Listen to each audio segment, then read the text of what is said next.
ఆ ఊళ్ళో ఎక్కువ మంది రాజులే. రాజులంటే రాజ్యాలు ఏలిన వాళ్ళు కాదు, పేరులో మాత్రమే రాజులు. అదేనండి, రాజు అనే పదం వచ్చేలా పేర్లు పెట్టుకున్న వాళ్ళు. అదేంటి, ఎందుకు ఒకేలా పేర్లు పెట్టుకున్నారు అనేగా మీ అనుమానం? అయితే వాళ్ళ ఊరు వెళ్లాల్సిందే.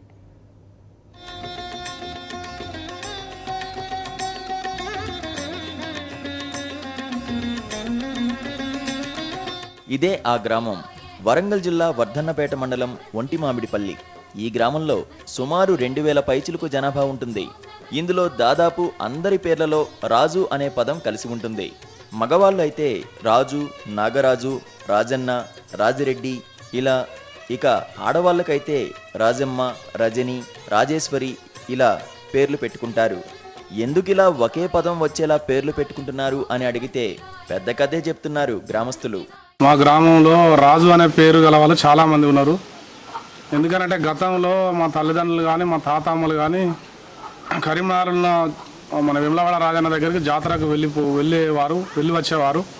అదే పిల్లలు లేని వారు, పిల్లలు లేటుగానే వాళ్ళు కూడా ఏమైనా కోరికలు కోరుకునేదంటే మేము మా కొడుకు పుడితే మీ వేములవాడ రాజన్న పేరు పెట్టుకుంటామని ఉద్దేశంతో వాళ్ళు ఆ రోజు మొక్కుకొని ఇక్కడికి వచ్చిన తర్వాత రాజు అనే పేరు పెట్టేవారు.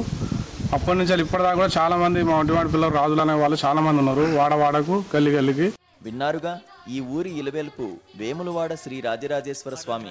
పిల్లలు లేని వాళ్ళు రాజన్నను మొక్కుకుంటే సంతానం కలుగుతుందని వీరి నమ్మకం. అందుకే స్వామిని మొక్కుకుని పిల్లలకు ఆయన పేరు వచ్చేలా నామకరణం చేస్తారట. కొత్త పెళ్ళైన తర్వాత భార్యాభర్తలు కొత్త జంటను వేములవాడకు తీసుకుపోయి వేములవాడ రాజన్నను దర్శనం వచ్చుకొని ప్రతి ఒక్క కార్యక్రమం అక్కడి నుండి స్టార్ట్ చేస్తాం.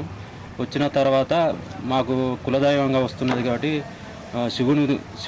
శివుడి పేరు మీద మా పిల్లలకు కూడా రాజు, రాజిరెడ్డి, రామ్ చరణ్ అట్లా పేర్లు కూడా పెట్టుకోవడం జరుగుతుంది.